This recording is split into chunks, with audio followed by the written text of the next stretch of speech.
Hello అందరికీ welcome back to my channel Sushma's kitchen and vlogs. ఈరోజు ఈ వీడియోలో ప్రాన్స్ బిర్యానీని ఎలా చేసుకోవాలో చూపించబోతున్నాను. దానికోసం హాఫ్ కేజీ ప్రాన్స్ తీసుకొని అందులోకి కొద్దిగా నిమ్మరసం, కొద్దిగా సాల్ట్ వేసేసి బాగా కలిపేసి 2-3 సార్లు శుభ్రంగా వాష్ చేసుకోవాలి. ఇప్పుడు బిర్యానీ కోసం ఒక గిన్నెలోకి 1 గ్లాస్ బాస్మతి రైస్ని తీసుకొని వాటర్ పోసి 2-3 సార్లు శుభ్రంగా కడిగి తీసుకోవాలి. ఇలా కడిగిన తర్వాత ఇప్పుడు ఇందులోకి కొద్దిగా వాటర్ పోసేసి నానబెట్టుకోవాలి. ఇప్పుడు బిర్యానీ చేయడం కోసం ఒక మందపాటి గిన్నెను తీసుకొని అందులోకి కడిగి పెట్టుకున్న ప్రాన్స్ని తీసుకోవాలి.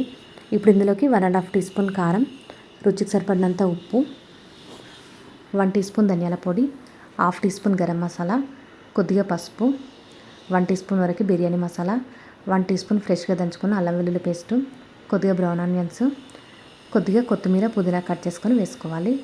అలాగే ఇందులోకి సరిపడినంత ఒక 2 టీ స్పూన్ల నెయ్యి, నేను కొద్దిగా ఆయిల్ వేస్తున్నాను.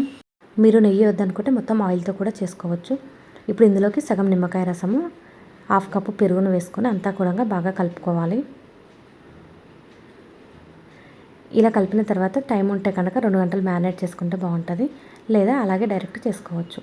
ఇప్పుడు ఇది పక్కన పెట్టేసుకొని రైస్ని ఉడికించుకోవడం కోసం ఒక గిన్నెలోకి వాటర్ను తీసుకోవాలి. వాటర్ వేడైన తర్వాత ఇప్పుడు ఇందులోకి రుచికి సరిపడినంత ఉప్పు, హోల్ బిర్యానీ మసాలాను వేసుకోవాలి.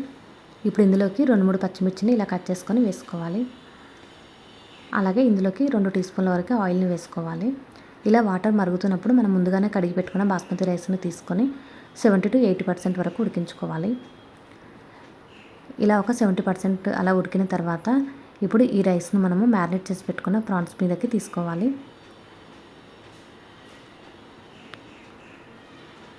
ఇలా రైస్ అంతా కూడా వేసేసి పైనుంచి కొద్దిగా కొత్తిమీర, పుదీనా, బ్రౌన్ ఆనియన్స్, కొంచెం పసుపు వాటర్ వేస్తున్నాను. అలాగే పైనుంచి కొద్దిగా నెయ్యి వేసుకోవాలి.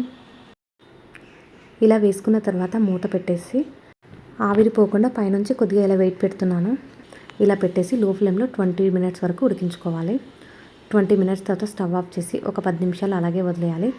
తర్వాత చూస్తే కనుక బిర్యానీ అయితే చాలా పర్ఫెక్ట్గా కుక్ అయిపోయింది. చూడండి ఎంత బాగా వచ్చిందో పొడి పొడిగా. అలాగే టేస్ట్ కూడా చాలా బాగుంది. మీరు కూడా ట్రై చేసి ఎలా వచ్చిందో చెప్పండి. అలాగే ఈ వీడియో నచ్చినట్లయితే కనుక please like, share and subscribe my channel for more videos. Thank you for watching this video.